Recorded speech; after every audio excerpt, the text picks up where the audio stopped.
Hi everyone, this is Karen Frith. Welcome to the Consultant Collective series. I've spent the last 10 years working with and learning from some of the best consultants in the market, and now many of them are joining me to discuss how they've built a thriving business, how they've survived huge shifts in the marketplace, and to share the secrets of their success with you.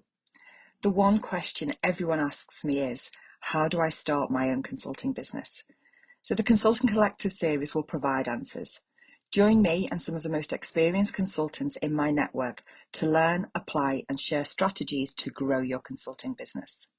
My name is Karen Frith, and welcome to the Consultant Collective series. So, Sonya, you and I have known each other, what must be about 4 or 5 years now, maybe a bit longer, maybe a bit shorter, I don't know, but it's gone over so quickly because we just seem to gel. I mean, some of those gin nights we had in Manchester were just, it was like a bit of therapy, a bit of like, oh my God, can we do this, continually do this? But where we met was back in one of the big insurance companies in the UK, and you were the chief operating officer for the commercial lines. It was a crazy time. The organization was going through some major change. Huge focus on compliance and regulation, not the sexiest of topics, but we managed to make it a bit fun, I think. We managed to bring the team along with us, and everybody was really engaged, and for that I will forever be thankful, because as a program manager coming into an organization on a very dry topic, trying to get operational processes changed, trying to get ownership, it's always great to have the support of the senior execs, and you, along with John Elliott, who was the COO in the personal lines business, certainly made my life a hell of a lot easier. And then we sort of went our separate way. Well, I left, I went to somewhere else, and you sort of carried on, stayed there during COVID, during the pandemic as it hit. And I can only imagine, as the COO and being the kind of caring person that you are, the challenges that brought for the team that was surrounding you at the time. And then the organization was taken over. So that streamlining led to displacement for many of the team, and an opportunity for you to take some time out and start to build the business, which I know that you're really passionate about. Your people development skills are second to none from my own experience, so I thank you for that. But you also wanted to construct a business and start to give back, and you invested heavily in yourself. I know that you spent a significant amount of cash in the last 12 months, and that's no mean feat. If you look at it quite raw, you took time away from a very well paid position, very high profile position, used your own money to invest in yourself, to then go out and help others. And I know that help extends to being a really vocal champion for inclusion and diversity. And, somebody said to me last week that I champion the underdog. And I think I'm surrounded by people who recognize that actually, what we've got needs to be spread around, what we're able to do needs to be shared with other people. But also that in that sharing, it's not to be given away for free, because I'm a big believer in that people have to, if they pay for something, they will use it. If you give it away for free, there's no value attached to it. So your new business, Biz2Blue, is one of those vehicles that I think people can actually capitalize on and start to invest in themselves, from somebody that I would absolutely recommend as being, a great people developer. So, and on a personal level, again, thank you. So the first question I'd like to ask is, the last 18 months has been turbulent for all of us. What do you see as the opportunities that it's brought? It's so easy to concentrate on the negatives, but what do you see as being some of the positives that have come out of the last 12 months for you, for your network, for society in general? Well, thanks very much for the intro. Thanks, first, Karen. That's lovely of you. So, what do I think are the opportunities? So I think having time working at home, I think we all had to work at home for periods of time. I know I came back from holiday actually the week before we were all locked down, and I come back to a text from my boss saying, "Don't come into the office on Monday, I'll ring you." And I'd had no idea of how the situation had escalated, I suppose. And I haven't actually been into Manchester since last February. I have to be really honest. So we're talking 18 months. I live 12 miles away, but I haven't been back into the city. But I've been working at home all that time. And I think from me personally, I will say having time when I'm not on the train, reading emails, running into the office, running into a meeting, spending time in meetings all day long, coming back, reading emails on the train home, cooking dinner, and, you know, I think working at home has given me the space and time to reflect on what I really do want to do with my life. And the balance, I think, more than anything, Karen, because, you know, I would say that, you know, as a COO and as an executive in other roles as well, I was always busy doing something. And I would suppose, I would say I wasn't always busy doing things that were very useful. And I'm being really candid there, because, you know, you sit in sometimes meetings all day long, in executive meetings, and you don't really deliver anything. You listen and you can contribute, but you don't really deliver anything of value. And I think for me, having that time working at home, the opportunity it gave me was to think about what I wanted to do. And I've always wanted to set my own business up. I've talked to you about it over drinks several times, but I've always wanted to do it, but I never really had the courage to do it. But as I spent the time over the last sort of 18 months working at home, or the first 12 months, I would say, I started to think about the other things I'd really love to do. So I'd love to spend more time developing people, and I wasn't being able to do that at all. I wanted to spend more time developing myself, which I wasn't doing anything of. I wanted to spend more time helping other people without getting paid. So there's some voluntary things I really would love to have done. But in the world of the corporate world that I was in, and I think, you know, running up and down to London or Manchester or wherever else I was going, there was never any time for that. Yeah. So that, for me, that was the biggest opportunity, was to spend time where I would have been traveling, having breakfast and thinking, what could I do differently with my life. And did you have that time where it just popped into your head? You took the dogs for a walk, you were doing gardening and that type of stuff, or did you carve out the time specially, or was it just something that was there as part of your everyday? So when I made sure that I had some sort of routine during lockdown, because sometimes I would travel 3 hours to get to London, and so I had 3 hours spare in my mind, you know. So I started to take the dogs for a walk every day. I did some exercise, which I never bothered doing before. So yeah, I suppose, did I carve it out? Yes. Did I have more time naturally? Yes. So a bit of both, really. Yeah. And then did you take a sort of an active, positive approach to, well, I'm going to expand my network outside? Because it's easy for us to be quite insular, isn't it? And go, I'll just reach out to the people that I know.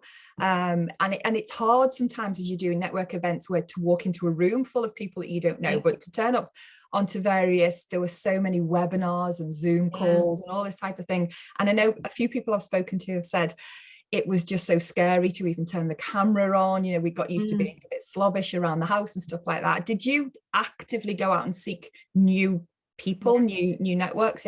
Yeah, I did. So when I left my previous job, so I'd already been doing Zoom calls a bit. So, you know, I had been doing Zoom calls, and I suppose I got used to it a little bit.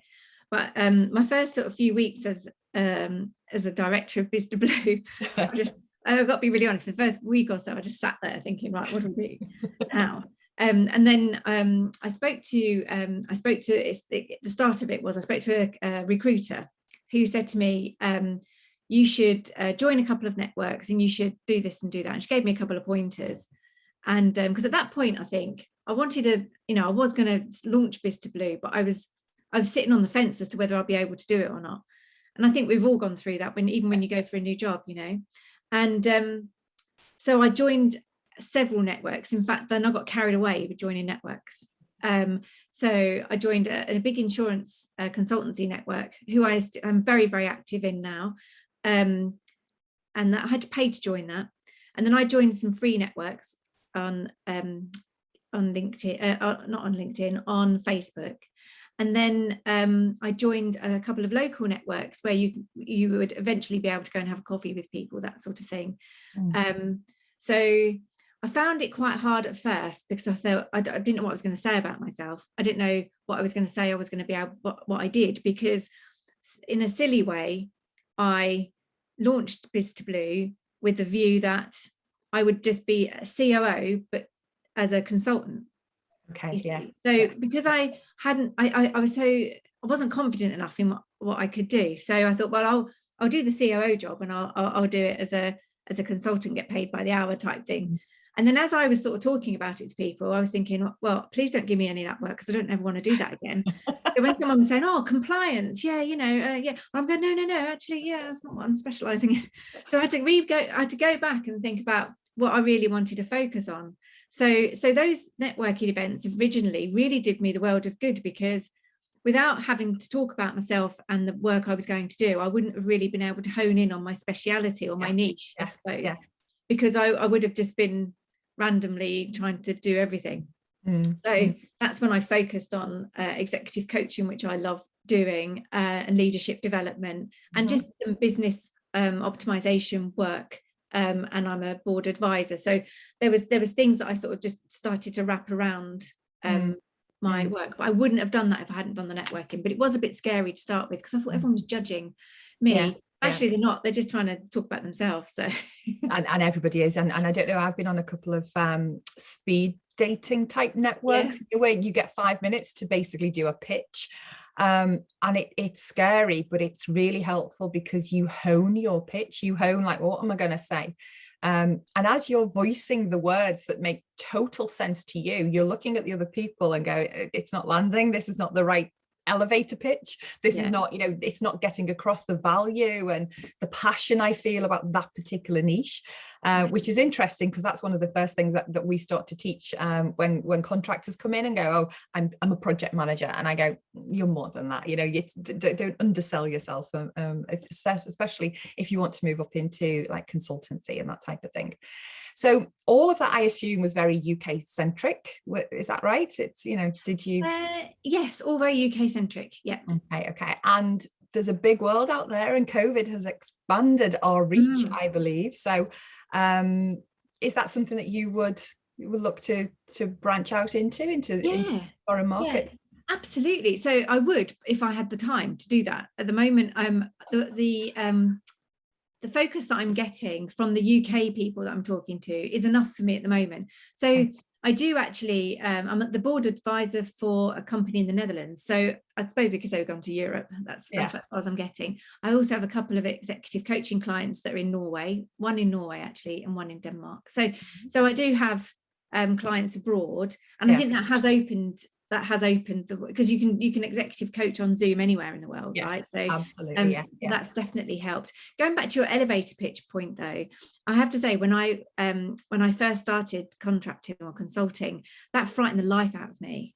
Okay, because I thought, I don't want an elevator pitch. I don't want the rah and sound like I talk about myself. I found I was really fighting against it, Karen. I have to say, and I think I heard some people give me some examples. Like, oh my God, that's so cheesy. Oh, no. I can't do it. And I suppose I got to the point where I had a blank mind on it, and I was just like, I'm not going to do it at all. And but I have honed it over a period of time, and it's still not perfect, but I do have a few lines that I can talk about the offering that I have. But I think that does take time to do it properly. It does. And at first, I mean, as the UK, we're not great at that sort of selling piece, and certainly the background that we come from, we've never really had to sell. The closest I've got to selling was going in front of a board and asking for a few £1 million to go and expand the program, and it's that type. But there are a few, and I'll share with you the framework that we've got. That it doesn't start with you, it starts with the person you're talking to, which effectively takes the whole sales piece off the table, and it's a really elegant way to grab their attention and launch into how you can help them. It's not a sales pitch, it's not an elevator pitch, but that's the terminology that everybody wraps around it. So it's like you say that to people, they immediately get what you're talking about, and then you tell them how to do it properly. Okay, so we can have a conversation about that after this call. It's interesting, isn't it? It is. So you one of the big things that I've noticed about what you do is the support that you're giving to future leaders. Okay, so it would be so easy with your background, with your network, to go in and coach existing leaders, to go in and sort of polish what they already know, and you just make them sort of better versions of what they currently are. But I know, you know, with your inclusion, your diversity agenda, your willingness to help upcoming leaders, you know, who are a bit raw, who are a bit, you know, need a bit more polishing, shall we say. What was the catalyst for that? I know that you do it, I know that you want to do it, but why? What's your why? So I have always loved, so the why is because it gives me real job satisfaction to see people develop that self-awareness about themselves and have the light bulb moment to say they can be brilliant in the future. Yeah. That makes me happy. Okay. So yeah. I've always done it since I've been a leader. I love developing other leaders, and I've had lots of success with developing leaders, from team leaders who have become ops directors over a period of years. You know, people have changed industries and jumped into amazing roles. It makes me feel really proud and happy. Mm-hmm. And I think, if I'm really honest, Karen, I think everybody has to lead in some shape or form, whether they're a leader or not. Especially, you know, if you think about a contractor, they need to talk about the progress of their project with their clients or their customers. You need to lead that conversation. You need to have some sort of gravitas. You need to have some sort of credibility. And I've seen so many times junior members of staff who've got real potential to go somewhere, they just don't have their confidence. And I think it's just helping people build their confidence, and help them get excited about the future and the opportunities that they could have.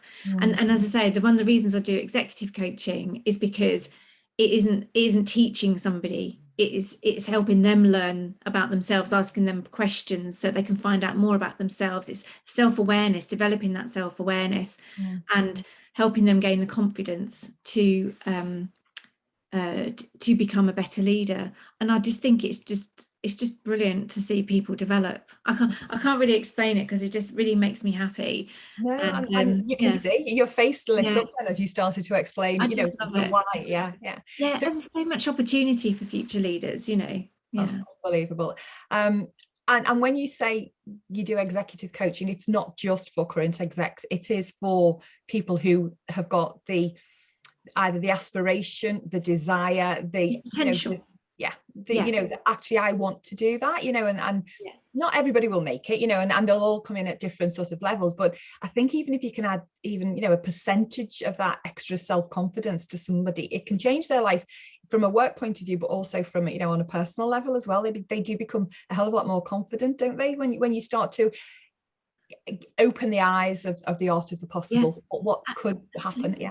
Yeah, and it's about the way. So it's the executive coaching is about asking lots of questions. As I said, it's not like mentoring where you're telling people what to do, or you're advising people what to do. So the reason I use the phrase executive coaching is because of what it is. It's a style of coaching which helps people discover more about themselves by asking them the questions. Okay. And what happens is they'll have a light bulb moment. So you might ask a question like, you know, what makes you feel like that? You know, what do you think could be different? You know, when does that work really well for you? And when they then come up with the answer to that one question, like when does that work really well for you? They normally come up with 1 or 2 or 3 examples and then say, well, you have done it then, haven't you? Yeah. And then they go, well, yeah, I have actually, haven't I? So that's how you start to get confidence, because the you know, otherwise they're saying, I've never done that before. Really? You've never done that before? Let's have a stop and think about that. When has that worked for you?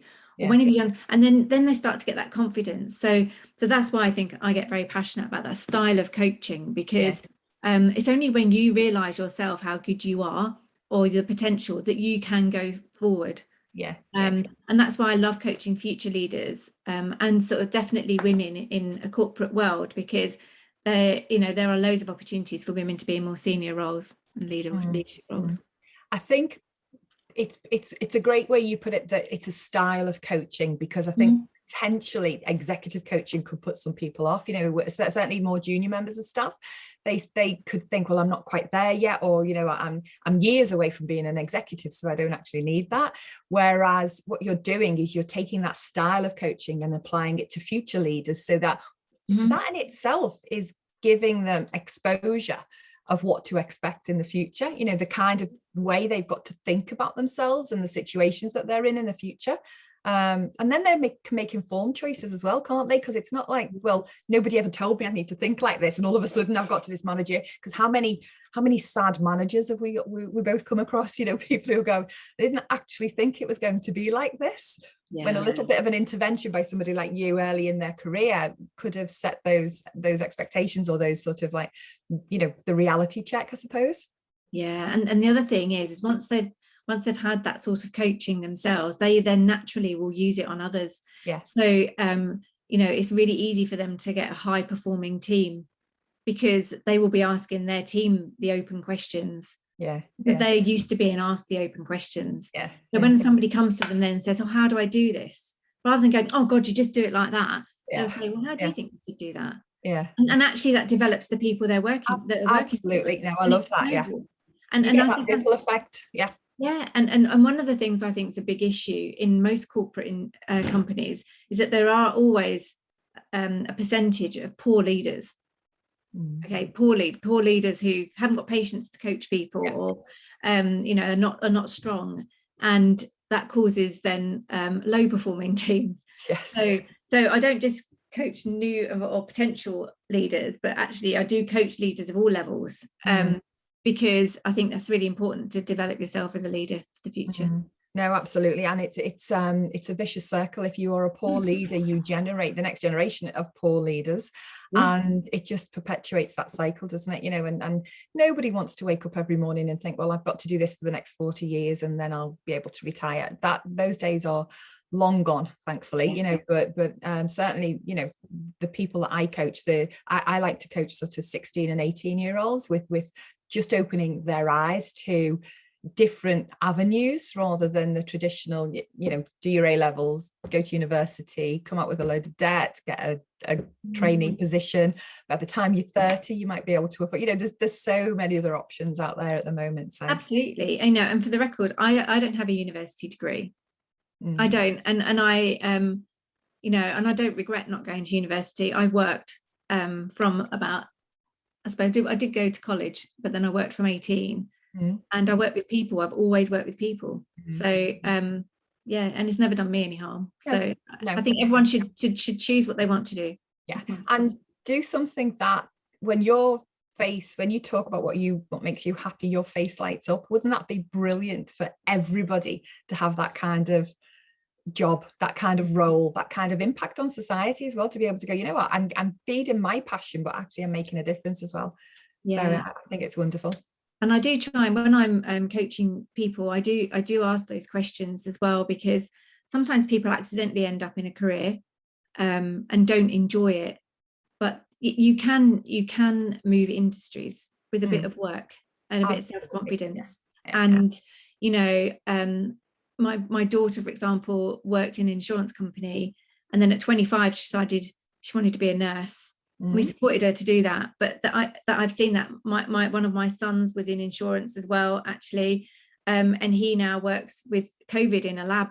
So you know, it's he runs a lab. So it's one of those things. If you've got enough courage to be able to just say, well, actually, what can I do differently? And somebody to talk to about it, that help you open your mind about it. Absolutely, and that's really worth doing. So I think that's quite exciting for people. I hate seeing sad in jobs. I really do. I know. And what I'm saying is that there are roles coming out now where 5 years ago we would never have even imagined they were things. You know, so people need to have an open mind to what roles are coming through in the future. Not be scared of technology. Not be scared of, you know, oh, artificial intelligence is going to actually overtake everything. Actually, how can I use that to benefit me? So that, you know, it's that type of conversation. I think people just need somebody to go to. You know, it's typically not the type of thing that you can talk necessarily to your spouse with. You know, your peer group tend to be the same peer group that you work with or you've grown up with. So it is that injection of an outside perspective. I think that, you know, somebody like you, the kind of coaching that you give, can bring that as well with your experience and the other people that you speak to, because you naturally will bring in experiences from the people that you coach, which will influence how you then talk to other people, because that's just human nature. Yeah, and one of the other things I like to teach people as well is how to silence some of the noise that they have in their heads. So for example, if you're working in an environment and you're really frustrated because you can't get something done, sometimes your brain can't get away from this frustration. So you'll just fester on it for ages and fester, and you'll get more and more fed up and more grumpy. So I help some of my clients silence that by actually enjoying that noise, like just letting it sit there in the background, which gives a bit of space in your brain to think about what you do want to do. Wow. So it's a little bit of mindfulness actually with the coaching. So it's just about, so for example, say your neighbour is mowing the lawn and you're trying to watch a programme on television, you know, actually all you can hear is the neighbour mowing the lawn. Yeah. Actually, if you can think of that noise as a nicer noise, like then actually you can get rid of it in your head, or you can just let it sit there in the background and carry on with what you're doing. And actually in some work environments that is so difficult, because people just get so fed up and frustrated with what they're doing, they just cannot open their minds. That would have been so helpful in the past 12 months when the dogs start to bark. And it's just one of those noises where I just think I cannot quieten them down and I can't do my work because they're barking. So I think I need to speak to you about that. So looking ahead then, you've already got a few clients, you know, you're working internationally, you know, in Northern Europe. What do you want to do next? You know, is this a practice that you want to grow? Would you want to be, you know, the figurehead and have other people working, associates, maybe consultants working with you using your framework, your approach? Or are you going to keep it very much, you know, sort of hands-on? You want to be involved in the day-to-day sort of coaching with clients? So I think certainly for the next couple of years, I want to keep it fairly small, just with me, because I enjoy doing it, right? So I'm enjoying it. I think the way I would say that is never say never. So I don't think I know about the future yet. I want to explore more within those three things that I do. So I want to do a lot more insights discovery workshops and training with people. I'm learning how to link that with my executive coaching or my coaching. I'm enjoying being an advisor on a board, and I have new bits and pieces coming in all the time. So I think the reality of it is, Karen, is that it takes quite a while to build a business, doesn't it? So I think I've done really well to get it where it is in 6 months to, you know, 8 months, to be honest with you. And even I'm shocked about how many clients I've got. And, you know, I'm really enjoying it at the moment. I do think in the future, I would like to expand it and work with other people again, or, you know, maybe have a couple of associates, somebody who did insights discovery more with me, or a couple, you know, somebody who helped with the executive coaching. Maybe, you know, do it that way. But I have collaborated with a couple of other consultants already. So one of my clients in the Netherlands, they needed some help with some marketing. So I actually contacted another consultant in one of the networks I'm associated with, and they now work with them on the marketing bit, because I can't help them on that bit. So I do that with anything. If I can't help, then I'll find somebody who can. And I think that's a really good way to work collaboratively within your industry. So my industry now is a consultancy industry. And so if you work collaboratively, then hopefully it will work the other way around, where people will recommend clients to me as well. So in fact, I have had somebody do that once, so that was quite exciting. So I'm a new coaching client, but that's what I would say. Yeah, and we're finding that in the Contractors Academy, and as we're moving more into the Consultant Collective, that we have got now eyes and ears across many different industries. There are opportunities for more fractional work, so sort of like 2 to 3 week piece of scoping work, or something's gone wrong within a program and they just need somebody to come in with a specific skill set. And that collaboration is just absolutely amazing. That's really what makes my heart fill with joy, because it's like, oh my God, these people didn't know each other 6 months ago. Now they trust each other to be able to reflect their brand with their client, to go in and be an advocate of, you know, of the introduction, and then also make it work for both of them. So, you know, that so it increases their revenue, it increases their exposure. It's this self-fulfilling prophecy that is the bit that I think, as contractors in particular, we've all missed out on. You know, we've never had that network. You go into an organization, you make connections for the time that you're there, and then you leave, and then you're back on your own, and then you've got to do it all over again. So no, I agree with you, that ability to help sort of horizontally as well as vertically is the true benefit of running your own business, running your own consultancy, because you just know so many people in so many different industries that, you know, you can join the dots for people. It's brilliant. Definitely. I think I would also say, another thing I've learned over the last sort of 6 to 8 months now, is that it's okay to make new friends. Okay. And I say that in a really like you know, cheerful way. So I had a lot of people on LinkedIn, and everyone will have this as well, try and sell me something or say, hello, can we link in? So I do link in with people, and actually I've had some great conversations with people, just chats. I've had people who have asked me for just advice and just said, have you got half an hour for a chat? I've met people on local networks who, you know, as a lady who makes t-shirts down the road, right, she just makes embroiders t-shirts for companies. We had a lovely conversation on the phone, and we learned a lot about each other, and I gave her a little bit of advice and she said to me, well, if you ever need this or that, you know, let me know. But it was lovely to connect with her.